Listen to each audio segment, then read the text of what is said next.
howdy, hey, and welcome to another episode of Disney Assembled. I'm Troy. And I'm Mimi. And we are your happy little father-daughter podcast, here to create joy and share our love for all things Disney. Disney Assembled is sponsored by our patrons over on Patreon. If you would like to join them, check out patreon.com/DisneyAssembled. Yeah, we'd really appreciate your consideration for that. Membership starts at only $2 a month. And with that, you get access to all the exclusive patron-only content. Mimi, we are recording this episode on Monday, October 13th, 2025. I believe this is episode 287 as the march towards 300 episodes continues.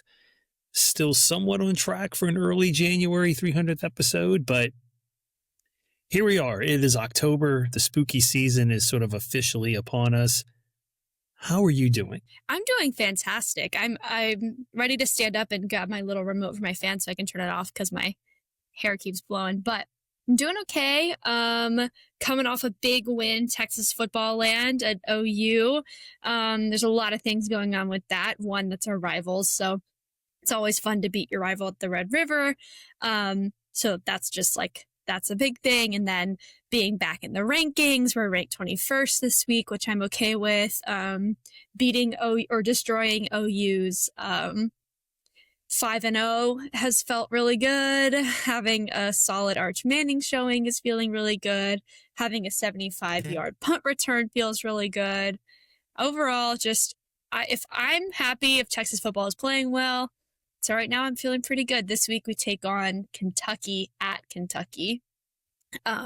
So that'll be interesting. They're also they're unranked right now, I think, so I'm not too worried about it, but it is still conference play, and that's what's important. So feeling good. Yeah.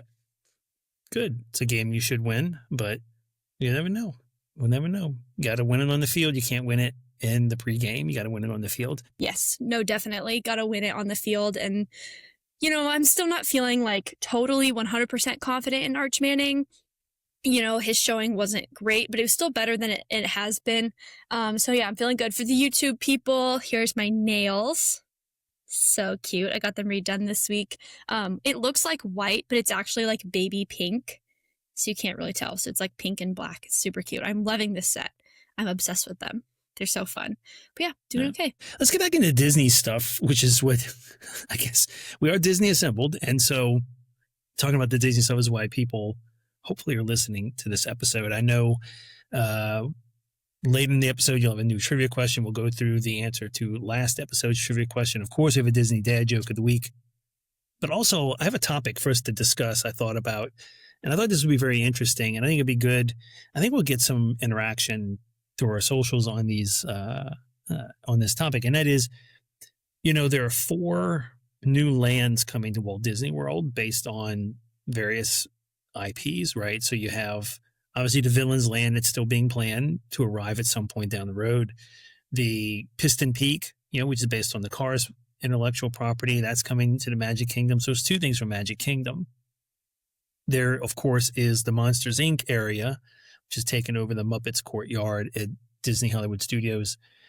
And then at Disney's Animal Kingdom, the Dino Land area being replaced by the Tropical Americas, which, of course, as far as I can tell, there are 2 IPs going in that area. You have the Encanto IP and Indiana Jones IP. So right. Today, what I wanted to talk about, or for this episode, what I wanted to sort of get your take on and have a discussion about is, for those 4, which is most likely to be a big hit right out the box, which might take a little longer for people to catch on to, which has the biggest risk involved, which potentially could be the least popular. Disney's taking a big risk. They're putting a lot of money into this. Is it a sure bet or is it not? And of course, which do we think would be maybe the most fun and the most family friendly and all that good stuff, right? So I thought we would talk about those 4, get our sense of what we think about each of those 4 new lands coming to Walt Disney World, and see where the conversation takes us over the next 30 or 40 minutes. So how does that sound to you? Yeah.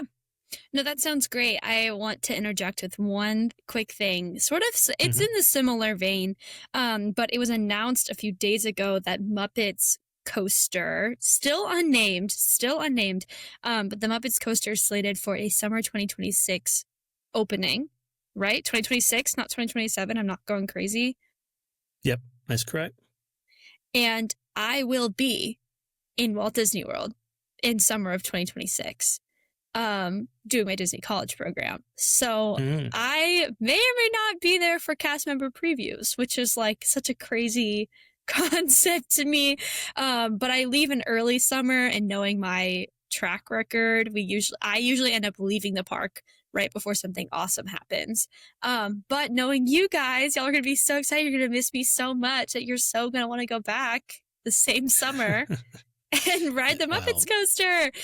No, so I'm crossing my fingers that it's like a late May, early June opening or like type situation. Yeah. Because I have a feeling it's going to be down about. I have a feeling it's going to be down about 6 or 8 months. Yeah, and it's definitely not closing before the end of. Yeah, it's definitely not closing this calendar year. So you don't think it's going to close before the holidays? No, I think it's going to be open. It's going to be Rock and Roller Coaster. It's going to be Rock and Roller Coaster. I know. I think it's going to close in January. Well, it might not take that long. My theory is that they already have all the pieces finished, and all they need to do is go in and put the pieces in, and then test it. Yeah, but then they'll have to test it and everything. I still think 6 to 8 months, which would put it at what? July. I think it's going to be like a mid-July opening. August. But they do cast member previews for a long time. Like the Tron cast member previews was like 2 months long. It was like a solid 6 weeks of just cast member previews and PR previews and like all that kind of stuff. So maybe they'll do the same, and maybe I'll be able to get in early June when I'm still there as a cast member. If CPs even get to do that, I'm not even sure. I don't know what CPs get or don't get. Yeah, well, I don't know yet. One can only hope, truly. But one thing I do hope, I hope people got last week's trivia question correct. So, Mimi, why don't you go over the answer to last episode's trivia question, and then we'll get into this craziness that we want to talk about today. Yes, totally. So the question was, finish this quote from Frozen. Some people are worth blank. And Andrew messaged me and he said melting for. That is, of course, the correct answer. Olaf says this. It's a pretty iconic line from the film. So if you knew it, congratulations. You're one of the smartest people we know. And stick around for the end of the episode for the next trivia question. That's right. We'll have another one at the end of this episode. And of course, the smartest people we know also appreciate a good Disney dad joke. So, Mimi, are you ready for this week's Disney dad joke of the week? I am. All right. Ladies, gentlemen, Disney fans of all sorts, it is time for this week's Disney dad joke of the week. Mimi. Yeah. Jack Skellington. We're in the spooky season. The Halloween parties have started and all that stuff, right? Jack Skellington. Do you know how he repaired his pants? He ripped his pants. You know how he repaired them? Mm-mm. He used a pumpkin patch. Yes. Yeah. A pumpkin patch. Duh. Not good. Obviously. Sorry about that. That is this week's Disney dad joke of the week. If you have a dad joke of the Disney variety that you'd like us to consider using on the show, send it to us at the email address I'm pointing at. If you're watching the video, disneyassembled@gmail.com, and we will consider using your dad joke on a future episode. All right. Let me get rid of that dad joke. That we'll never want to see that. Wait, you always point. Sorry, this is so unrelated. You always point to your left, right? You point to your left. Right. On my screen, your name and the email are on my left. Your right. Yeah, now you're pointing to it. But on your side. No, on my screen, it's pointing right there. It's right. Am I pointing at my name right now? No, not for me. Yeah. You see, mine's over here. So now I'm pointing at my mirrored. Name. Yeah, I think it's mirrored. I don't know. I think so too. Maybe it's not. Who knows? Take the red pill. All right. There are 4 lands coming. What, Terminator? Never seen The Matrix? Is that what that is? The Matrix? Matrix. Never seen either of them. Never. You know what I did see yesterday? Tron Ares. I did. I'm going to have to see an ear doctor at this point because that was really loud.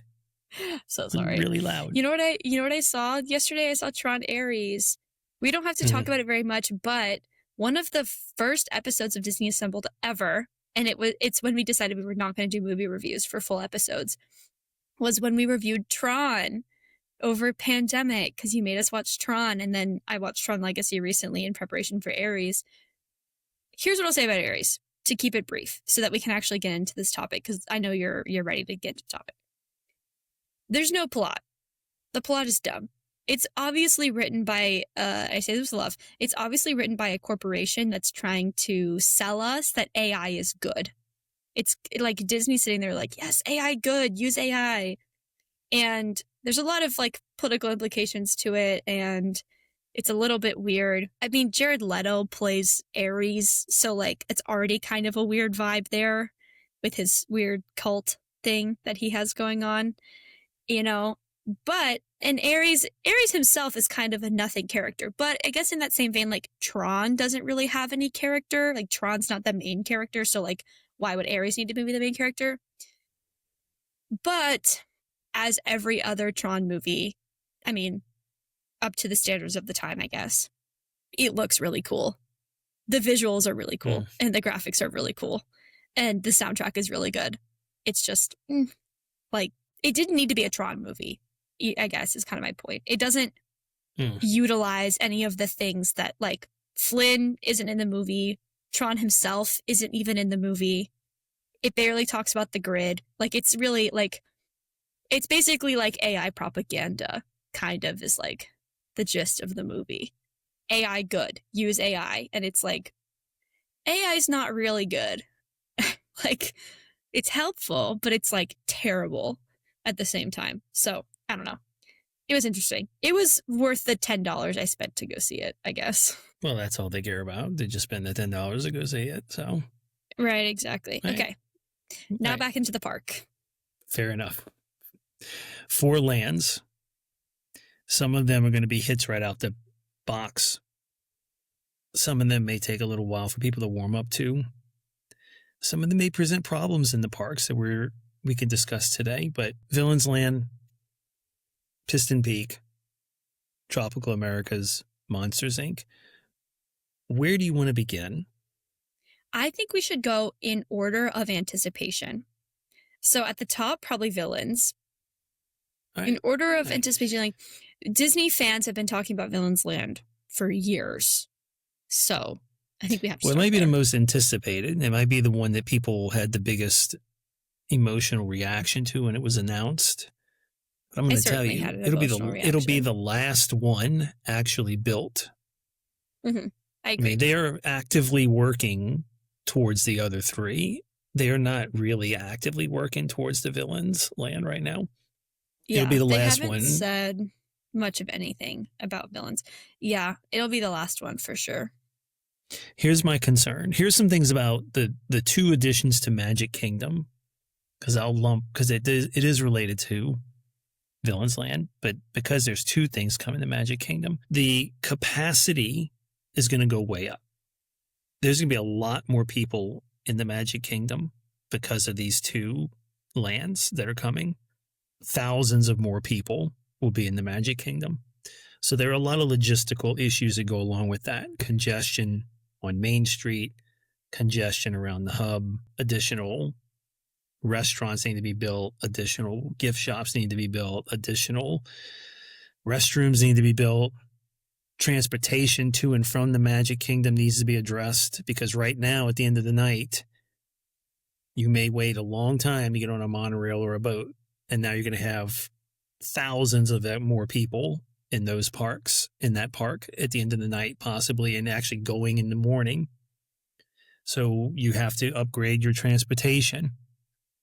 I mean, are they going to put more buses on the road? Are they going to have another gate to enter into besides the one in the very front? Are they going to put something around the side? That's what I was going to say. Do you think they'll add some way to enter the Magic Kingdom through Villains Land in the back? Possibly. I mean, what about resorts? Are you building? There's no plan as far as I know of to build a new resort. Right. So I think there's a lot of sort of other things related to the potential capacity issues that need to be addressed. But in terms of just popularity or success? I mean, how would you rate success? I would say if more people are paying to go to Magic Kingdom and they're paying for, Villains Land, I think, is one that will be a hit. I think even if it is boring and there's only one attraction and whatever, I think it'll be a hit because it's so highly anticipated. And I think how little villains we get now, any amount of villain is good, I guess is kind of my point. I would love to see them do similar to what they're doing in Avengers Campus. Now we know that there's an influx of characters in Avengers Campus because of the lack of attractions, but I would love to see characters roaming in Villains Land. I think that would be really successful for that theme, I guess. And I think it would make sense, especially because they have designated villains selected to be featured in the park, right? Cruella, Maleficent, Facilier, I think the Queen of Hearts, and then I think Jafar were the 5. Correct me if I'm wrong. But I would love to see them roaming in the park. And I think that could really make or break the space. Any attraction that goes in it, I think, is going to be cool. Any dark ride could be cool. Any of this like Maleficent roller coaster that they've sort of teased will be fine, even if it's like a kiddie roller coaster. But what I really think that the character interaction experience is what's going to separate Villains Land thematically from the rest of the park. And kind of going into that, to continue my rant, one of the biggest things that's come up with Villains Land is how the themes fit into Frontierland, because it's going to blend with Big Thunder. But I think instead of trying to blend them, I think creating a stark difference between one versus the other is the better route. And I think Disneyland does this really well with Galaxy's Edge, right? There's a very clear difference between Galaxy's Edge and Frontierland. And I said this in our California episodes, that when you were in Galaxy's Edge in California, you did not feel like you were in Disneyland. You were totally in Galaxy's Edge. And I think if they could create something like that for Villains Land, where it's not a blend, we're not trying to make Big Thunder fit into Villains Land, we're not trying to make Villains Land fit into Frontierland, like it's like a clear cutoff, and you enter this world of evil and mischief. And I think that theme could make it very, very successful, very, very immersive. I am worried about the Villains Land. I'm worried because it's going to be a number of years before the construction begins and a number of years before it ends. I'm worried that it'll be watered down and it won't be everything that maybe the concept shows. I think it's the most anticipated by many people, especially older Disney park goers, right? Young kids, they just want to, they're not, I don't think it's going to move the needle for the younger crowd.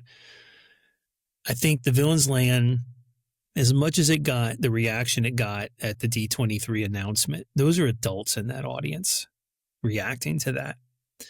And I think it is, as highly anticipated as it is, I think of the 4 we just talked about, it is the one in the most danger, I think, of maybe either not actually getting done or not being as well received as they're hoping it would be. I think people are going to be very critical of Villains Land if it's not what people had anticipated it being. Right? Yeah.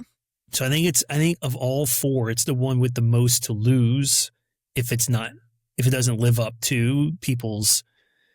I mean, people are making a story up about how great it's going to be in their head. And that's a hard standard to live up to, right? Yeah. I don't think people I don't think a lot of older Disney park goers have high hopes or all that excited about the Piston Peak area. But I think it has potential to be really, really nice, because we've seen what they did in California with the Route 66 and the Cars Land there. It's not going to be that, but that level of detail and immersiveness, if you bring that into this new cars area, and younger park goers are going to really enjoy it. They're going to enjoy the cars area. They're going to want to engage with Mater and Lightning McQueen. I mean, the younger crowd, young children, they don't care what park they're in. They just want to have fun and be, right, with the characters that they enjoy being with. And I think they're going to the Villains Land have a little bit more trouble connecting with younger audiences, I think. So I think that's fair. I know we're blending two of the four together here because they're in the same park. But I think of those two, the one that has the most to lose, that I think is the least sure bet, to be honest with you, to be successful, is the Villains area, because I'm not sure what they're actually going to do when the time comes to do it. I mean, you're getting ready to have a new CEO. I mean, Bob Iger's getting ready to leave. They're going to announce a new CEO. Could be Josh tomorrow.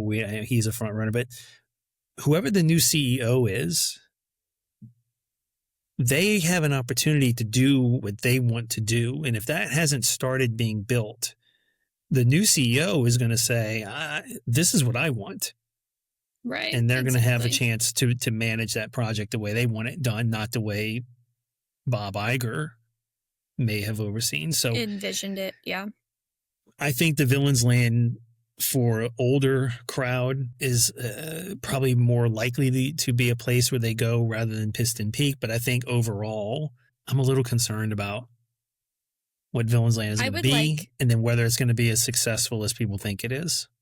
Right. I would like to see it be an edgier part of the park. I would like to see it, catered to young kids, right? Like designed that young kids can enjoy it, but really be sort of an area of the park that, young kids, like, I don't want Disney to be afraid, I guess, to scare little kids with this, because kids like very easily are scared of the villains. And like, I would love to see this park not lean into that. Like, I'm not saying intentionally go out of your way to scare kids, but I don't want to make it so light and fluffy. But to your point where it's, it has a lot to lose, but I think I agree, right? Villains Land does have a lot to lose here because there is so much expectation, so much hype. It's been talked about for years, similarly to Arch Manning, right? But because it has so much to lose, it's high stakes, high reward. And if it's done really well, I think it could blow the other three completely out of the water. But you're right? Like they haven't really made any concrete move towards doing anything. And then this new CEO, and a lot could change with Villains Land between now and 10 years from now. And I think they have to be careful. I hear what you're saying. But it's going in the Magic Kingdom. And if it's going into the Magic Kingdom, it really needs to be kid friendly for the most part. Because the Magic Kingdom is the kid friendly, the kid friendliest park. Right? There's a couple of thrill rides in there, but if it could easily feel like a fish out of water if it's not carefully crafted, right? So I don't know. I'm eager to see it. I hope it happens. I just, as excited as people were, I'm not convinced that it is a surefire hit for Magic Kingdom visitors. Whereas I think even though the Piston Peak area was not as hyped and well received, I think people are sort of questioning, does that make sense? I think that land has the potential to be a more surefire hit in the Magic Kingdom than the Villains Land is. I just, because of where it is, I think. Any more about either the Piston Peak or, I know we lumped them sort of together, the Piston Peak or the Villains Land. I think really get to one will be more, I think the Piston Peak will be more family friendly, and the Villains Land may be more. I didn't really say much about Piston Peak. I know I wanted to go in order of hype, which meant I wanted to jump to Animal Kingdom next. But I think we'll go ahead and talk about Piston Peak because they are sort of lumped together because they're both in Magic Kingdom. Piston Peak, I've already shared my thoughts like quite a few times about this area. I think pretty consistently when Disney announces something that gets a lot of backfire in the initial response, things that people complain about, things that people don't like, whatever, usually end up being pretty successful because there's little expectation, right? Like nobody wanted this, nobody asked for this, and then when it gets there, it's awesome, right? Everyone complained. Tron's taking too long. Tron's taking too long. What's even the point? What's even the point? Now it's open and everyone loves it, right? I think Piston Peak, you talked a little bit about the congestion issues going into the Magic Kingdom when you add to new areas of the park, but I actually think that this might assist in some of those issues because frankly, I know everyone's sad that like the riverboat's going away and like Tom Sawyer's Island's going away, but per capita, there are fewer people that take part in any of those attractions than exist walking around in any other area of the park. And I think by making it a land where people can go and meet Lightning McQueen, or hopefully they put a playground, I think, in that part of the park with an attraction or whatever, that will, I think, actually free up some walkway space because there will be a place for people to go, particularly in that area of the park. That is the worst part for sidewalk congestion. Do I think it's going to fix like capacity issues in Magic Kingdom altogether? No, like obviously not. And they're going to continue to oversell the park and it's going to continue to be packed, and more power to them. I don't blame them for doing that. But having a giant river, although it breaks up the monotony and I'm going to miss it, also takes up a lot of space for people to actually be. And as more people are in the park, you need more places for them to actually be, particularly during high volume times like the holidays and over the summer. For the land itself, I think it's definitely going to be like a more kid-oriented area for sure. Lightning McQueen, I'm just like, one of the things I'm really worried about is like the storytelling and like how it fits in. Not with the Magic Kingdom, but rather with the Cars canon. When I think about Cars as a franchise, I don't really think about like the woods. You know what I'm saying? I don't really think about this whole national park thing that they're going for here. I think about racing, I think about small towns, and I think about sort of like world travel. Like that's the whole theme of the second one, like very modern, very urban, even though it's a small town in a rural part of whatever country they're in. I still think of like a very urban situation. I don't think about a small town. I think it's gonna be more off-road racing and in the frontier, which is kind of like what they do in the third, yeah. which is kind of what they do in the third movie. Which I haven't seen the third movie, so I don't know. I think it'll be a hit. Yeah. Anything that exists that caters to children, I think is going to be a hit at the end of the day, because I don't know. We got a comment on a TikTok that was. Sorry, we got a comment on TikTok that was like, not everything in Disney has to be for kids, which is true. Like I'm an adult, you're an adult, we both enjoy Disney. That's very true. I don't disagree. There is space for adults with no kids that go to Disney World. I understand that. But it's still an amusement park about franchises and characters and stories that are written for children's media. And ultimately it is a place designed for kids. Like it's built for kids. And I think that this will be just that. I think it just needs to be family friendly, whether it's made for little kids or older kids or teens or young adults. I mean, it just has to be family friendly. I think Piston Peak is going to be, I think when it's all done, has the potential to be a really neat place to watch fireworks from, to be honest with you. I'm wondering if they'll have good views of fireworks from there, or if you could, elevate yourself and see stuff. But yeah, I don't think I have much more to offer about Piston Peak. I think it is going to be a good place for families to be. I think it's going to help with moving the flow of people deeper into the park, obviously, because it's deeper into the park. But again, 2 brand new lands coming to the Magic Kingdom, we'll see what happens. But I think Piston Peak has the potential to be a bigger hit for families than the Villains area is, but we'll have to wait and see. Maybe the Villains, I don't know what they have planned. They haven't shared much except little concept art, so we'll have to see. They haven't really shared anything. Okay, let's jump over to the Animal Kingdom and talk about Tropical Americas. So this land is replacing Dinoland USA. We're going to get some sort of Encanto casita thing. Like I don't quite know exactly what it is. I don't know if they've announced it either.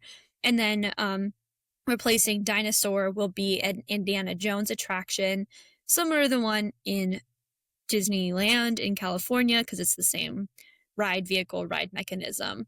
I think there's also going to be a You go first. carousel and some other areas for families to be. I think this is going to be a very good family-friendly area. I think the Encanto thing, I think, is going to be a trackless dark ride through Casita. I think it'd be neat if they lean into some of what they did at the Mystic Manor, which is the Haunted Mansion version, I think in Paris. I can't remember which. I think it's Paris, in Paris. whatever, but I think it'll be neat. I think it'll be really good, and families will go there. I think they'll have a carousel there for families. I think the thing about Dino Land, it was a family area. They had the boneyard, kids could play. There was a big play area. So they want families to move into that area. And then, of course, the more thrilling attraction with the Indiana Jones piece on the side. I think it'll be something there for everyone. And quite frankly, I think this particular land has the potential to have the biggest positive impact on one of the parks than the other three lands. I don't think the Piston Peak and the Villains Land is, I think it'll draw more people to Magic Kingdom, but the Magic Kingdom will still be the Magic Kingdom. I think for people who see Animal Kingdom as like their fourth best park, a half day park, there are a lot of people in that category. I think this land, when it's done, along with the Zootopia Better Zoogether, a show that's coming to the Tree of Life soon, right? It's going to start next month. I think it opens next month. I think Animal Kingdom as an attractions park is going to be elevated significantly with the addition of this Tropical Americas area. So I think this, of the four, this land, I think, has the potential to have the biggest positive impact on the park that it's actually in than all the others. I think it'll be family friendly. I think it'll have a thrill element. I think whatever food they put in there, if they keep it themed to sort of that part of the world, will be really good food options. I think things for little kids to do, things for medium-aged kids to do, things for older guests to do.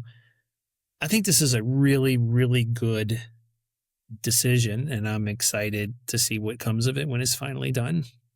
Yeah. No, I agree. I think with Animal Kingdom, you're starting at ground level, and anything you put in it will elevate it. I love Animal Kingdom. One of my favorite attractions is, like, one of my top 3 attractions is in Animal Kingdom, and it is Everest. Okay. But, other than that, in Pandora, there isn't much to do there. And everyone knows that. And so I think you're right. I think Tropical Americas will have the most positive impact, or just the most impact, period, across any of the 4 additions coming to Walt Disney World. Animal Kingdom, was severely dehydrated, and something needed to be quenched there. And I think that this will satisfy that in a way that works. It doesn't feel forced. It doesn't feel random. And actually, like, when they announced the Encanto thing and the whole, like, tropical situation, I remember feeling so, like, vindicated almost, because during we had a conversation, like, right before D23 about Animal Kingdom, and I had said, well, they've got Africa and Asia, like, why don't they have some sort of South America situation? Like, they, keep in with this whole continents thing that you're doing here and add in some sort of tropical South America thing. And lo and behold, here we are. And I was, like, really excited. I was like, they stole my idea. So, there's it as a whole, generalizing the situation, good. I think it's going to be great. Looking more specifically about what's coming into it, I think Encanto is a huge market. I still think it's a huge market, even though the land isn't scheduled to open until quite a few years after its release. I don't think that Encanto is going anywhere. Similar to Moana and Frozen, and Toy Story, it's got some sort of sticking power. I really don't think it's going anywhere. And has Disney announced a sequel to Encanto? They have not. I don't think they want to do a sequel without Lin-Manuel Miranda, and I don't think that they can get Lin-Manuel Miranda right now. They may not have a choice. If they're going to open this land, I think I wouldn't be surprised if at next year's D23, they announced They a sequel, announced a sequel. parallel with the opening. No, that would make sense. I think Encanto is a huge market, and I think it's going to be successful for all ages. I think it's a great movie, and it's a successful film, and all those things are true. I also think like the art of Encanto is just beautiful, and I think that it's going to be just gorgeous. Like I think it's going to be a gorgeous area of the park. Like the casita is colorful and it's bright and it's fun and the characters are fun, and like the theme of the film is like very joyful, and like I think that that's something Animal Kingdom's kind of lacking. Like Pandora's sort of chill vibe, like nature, and then the rest of the park is pretty muted in its theming, muted colors, muted theming, muted music. And I think Encanto is really going to like liven up that space, which is something that Animal Kingdom needs to do Animal for Kingdom sure is to make brighter with more colorful than you maybe imagine. I Because when don't you disagree. walk through the different areas, there's lots of colorful flags and colors and painted maybe it's walls and colorful, but murals I don't view it. Maybe it's colorful, but I don't view it as lively. And Encanto is it's more lively. grounded. It's right. Indiana Jones is always a hit. I would love to see, I said this in a few episodes ago, I would love to see the Indiana Jones attraction be dinosaur themed, to sort of keep in sort of an homage to what came before it. And I think that could work thematically as well, like with the rest of the area. But yeah, I would love the Indiana Jones adventure to be dinosaur themed, because like we've got a temple, we've got riches, and we've got treasure and stuff. Like, what about dinosaurs? What about dinosaur bones? Like, that could be cool. And also pay homage to Dinoland USA. The only thing I'm really concerned about is how those two blend together, like how you mesh them together. They're Maybe very if you different. maybe if you rope drop the new Indiana Jones ride that used to be in the Dino Land, you get a special glimpse at a dinosaur that the bones are only visible early in the morning. You know what dinosaur that would be? No. The crack of dawn. Right. Get it? The crack of Yes. dawn. I do get it. That's funny. That's good. That could have been your dad joke today. Separate dad joke of the week. I don't know. To finish up my rant. I'm not a. Go ahead. To finish up my rant, I feel very strongly that Tropical Americas will be good. I feel great. I think it'll be successful, positive. I think it'll be excited a hit for everything in it. Yeah. Yeah, I think it'll be a hit out of the box when it's all done. Right. I don't know if they're going to be opening it in phases, but when it's all over and ready, I think it'll be a big success. Quite frankly, I think it'll be more successful than the two that are going in the Magic Kingdom. I just do. I think so, I think it's going to draw a lot of people to the Animal Kingdom. I think just the Animal Kingdom needed something, and this is good. Well, this is why they need to put in a Skyliner to the Animal Kingdom and not just have buses. They're going to have a lot of people that are going to come for that land. And if you're just using buses, I hope they do something to extend the Skyliner out that way. But the season that this opens, the season that this opens, that is when we do our Animal Kingdom Lodge stay, because then it'll be justified. Okay, jumping over to Hollywood Studios for the Lord's most favorite park for the Lord's most controversial theme park choice of all time, I guess. Closing the Muppets and replacing them with Monsters, Inc.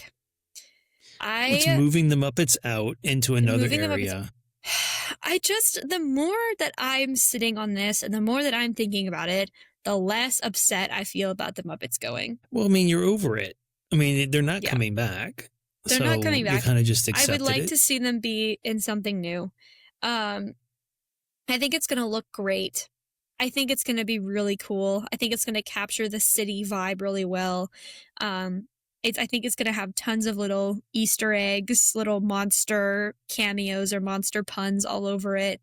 I think the roller coaster, the door roller coaster, is going to be really cool.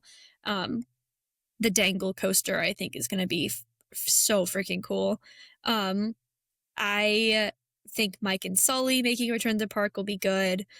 Just the only thing about it, and I've said this before, is like, well, there's two things. Its placement in the park is weird. it's sort of sandwiching to, like, you know, Star Wars, Pixar, Star Wars, Pixar. And I think that's weird. And then the second thing is that, like, I just don't think about Monsters Inc. as having that much draw. Like, it doesn't, to me, it doesn't have as much of a loyal fan base as Toy Story does. But, what you said about Encanto sort of sparked an idea. Do you think they're going to announce a third Monsters Inc. to go hand in hand with this film or with this area? I don't. To re-spark some excitement about Monsters Inc. and how much we love those characters and all that? We don't have a lot of detail about this land either. We have a concept art. We know there's the door dangle, the suspension coaster going in the back. We don't know what's going into the old Muppet Theater. We're assuming some kind of show. Would it be a version of the laugh floor or what? I don't know. Yeah. Do they close the laugh floor as a result of doing this? We know there'll be a restaurant. We know there'll be gift shops. My concern for family friendliness is, A, how thrilling is this suspension coaster going to be? If it's going to be like a Slinky Dog level of thrill, it'll be somewhat family friendly, but it's a dangle coaster. So you have to be a certain size to ride it. If it's going to be extra thrilling, like on Rock and Roller Coaster style thrill, then you've eliminated all your younger people from having something in there. I don't know what they're going to do for younger people. Because Monsters Inc. can be a little scary for little kids, but it also could be more family friendly. Depends on how you do it. We don't know enough about what's going to actually be in there that is going to attract families. But if it's a very thrilling coaster, the little kids aren't going to go back there. Right. So I don't listen. I'm not sure how this area is going to work out. I'm sure it's going to be well done. I'm sure it's going to be beautifully themed. I'm not worried about that. But I'm struggling to see how it's going to measure up to Toy Story Land, which we have high opinions of, because there's so much to do in Toy Story Land for all ages. And right now, I'm not seeing an all ages area for Monsters Inc. area, right? I am. Here's what I'm seeing. We only know one attraction that's going in there. I'm seeing a show going into the Muppets Theater. It's going to be a show. I think it's not going to be a laugh floor. It's going to be different. I think they're going to close the laugh floor and put Stitch back in there. I don't think they're going to do that. I'm just saying that. They're going to put a show in there. I think it's going to be a longer show. I think it's going to be an interactive show, similar to the laugh floor. The coaster. So there's that. The coaster. I think the coaster is going to be sort of not quite Slinky Dog, not quite Rock and Roller Coaster. I think it's going to be actually a lot like Tron, where the thing that is thrilling about the attraction is the ride vehicle. The thing about Tron that's exciting is the light cycle. The attraction itself, the coaster itself, is kind of boring, right? The track, if you were sitting in a traditional train, it would be a kiddie coaster. Honestly, like, it's no scarier than Slinky Dog. But what's thrilling about it is the fact that you're, it's almost parallel to the ground in this motorcycle. And I think that the dangle coaster, the door coaster, is going to be pretty much the same thing. It's going to be a chill, slightly exciting ride, similar in track style to Slinky Dog.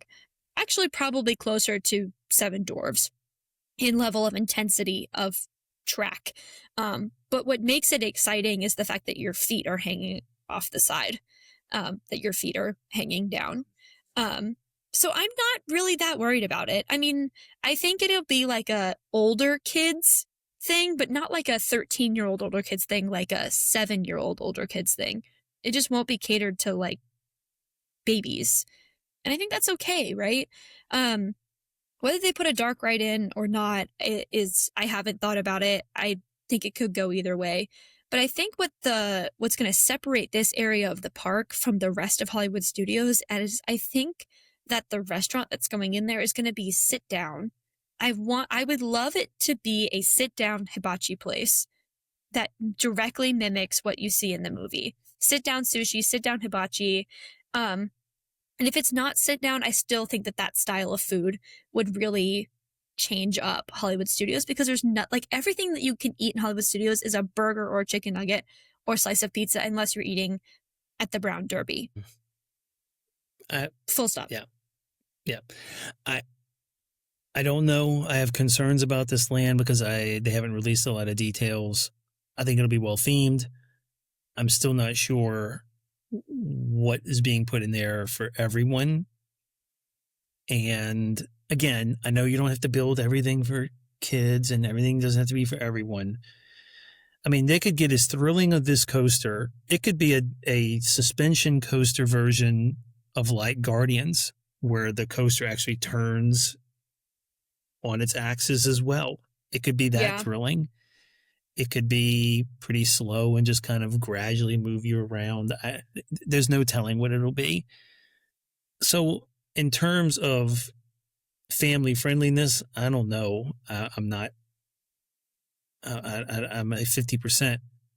In terms of it, is it a guaranteed success? I think the coaster will draw a lot of attention. My concern about this land is once you've done the coaster, shows. What else is there? Yeah, you put a lot of people in a show, but there was a show there before, and it didn't draw a whole lot of people. And so, and quite frankly, there's a lot of shows in Hollywood Studios already. There's the Beauty and the Beast show. There's the Little Mermaid show. There's the Frozen show. There's the Disney Junior thing, which I guess is closing now because that whole area is being redone. Yeah, that whole area is like just the launch bay is already closed and everything else. So I don't know. I'm not sure about this Monsters Inc. land. I don't think it is going to elevate Hollywood Studios in people's minds very much. I think it's just replacing one IP with a different IP, and I don't think it's going to move the needle all that much on Hollywood Studios' popularity. Let's put it that way. Yeah. I think people will go and see it because it's new, and then it'll kind of be it. All right, so we had these 4 lands that we talked about. Why don't we do this? I'm going to give you an opportunity to sort of say in order of excitement that you have for each, in order of anticipation, and then maybe in order of how you think they will make a positive impact on the park they're in, and then I'll do the same. Okay, and then we'll tell people how to reach out to us. Yeah, they can tell us what they think. Okay, so in order of anticipation, personally, I'm going to go with Tropical Americas at the top and then Monsters Inc. because you're right, like I'm curious to see what else goes in there. And then Villains Land, which I'm really excited for. I'm very excited for that. We don't know anything about it. And then at the bottom, probably Piston Peak. I still haven't been sold on its necessity in Magic Kingdom. So one more time, the top, Tropical Americas, Monsters Inc., Villains Land, and then Piston Peak. And then in order of positive impact on its park, probably still Tropical Americas at the top for sure. Animal Kingdom needs some love. And then I think Piston Peak will have the next greatest impact on Magic Kingdom because I think it's going to open a lot sooner than we think it's going to. And that will definitely change that park. If for no other reason than it's closing a whole like area. It's not like just closing them up its courtyard. It's closing like the river, like that's like geographically a lot of space. So yeah, Piston Peak 2 and then 3, Villains Land, I think will really change the theming of that part of the park. And I don't know, like I'm sensing a vibe shift after its opening for the Magic Kingdom for sure. But again, we don't know anything about it, so it's hard for me to say. And at the bottom, I think Monsters Inc. as well isn't going to move the needle very much about Hollywood Studios. I don't think anything about it is going to be so special or so different that it stands out. I think it's just going to be like, okay, cool, like, and it'll blend into the rest of the park like Toy Story Land did. So one more time, Tropical America's number 1, Piston Peak, Villains Land, and then Monsters Inc. For me, in order of anticipation, I would say probably Tropical Americas, then Villains Land, then Piston Peak, then Monsters Inc. I think in terms of its impact on the park, I think Tropical Americas number one. Then I would say Piston Peak, Villains, and then Monsters. I have Monsters at the bottom of both my lists. Again, it's not because I don't think it'll be any good. I just think that it won't have as much of a impact on Hollywood studios as the other things will have on those parks. And I'm also just not as excited for that land because other than the roller coaster, I have no idea what's going in there. And like I said, I'm a vibe chaser. And so a new ride isn't really moving the needle for me. So Right. We'll see what happens there. But our listeners may have their own opinion about these four lands. Maybe why don't you share this week's new trivia question and then let them know how they can get in touch with us. Alrighty, so this week's question is in Coco. Miguel believes he is the great-great-grandson of Ernesto de la Cruz because of what item seen in his grandmother's photo? So if you know the answer to that question, or if you have any thoughts, comments, questions, concerns, opinions about what we talked about this week, please feel free to send us an email, disneyassembled@gmail.com, or you can send us a message on pretty much any of our socials, all at Disney Assembled. Or you guys can keep commenting on our TikTok videos. I love those. That's like the best and easiest way, I think, to engage with us for sure. But if you guys want to support the show further, link to our TeePublic, Patreon, buy us a Dole Whip, all that other awesome stuff is on the website, disneyassembled.com. Make sure to check it out. Yeah, we'd appreciate that. And of course, if you're listening to us on your favorite podcast player of choice, if you have the opportunity to leave a rating and review, we'd appreciate your consideration. 5-star rating would be much appreciated. A nice review would also be really good. It helps people find the show. We mentioned earlier that we have a video version of the show we try to put out when we do these episodes. So check us out on our YouTube channel, also at Disney Assembled. If you haven't subscribed there, we'd appreciate your consideration for that. And of course, the best thing you can do, if you want to help us create more joy, is tell your friends about the show, share it with your social networks, and try to invite one person who's not listened to our show to listen to it and give us a shot. We'd appreciate your consideration for that. All right, Mimi, let's try to get this virtual high five, and boom. Oh, that's actually not that bad. We kind of got it synced up. When you use your hotspot, hotspot, we have a lot better of a connection. Yeah.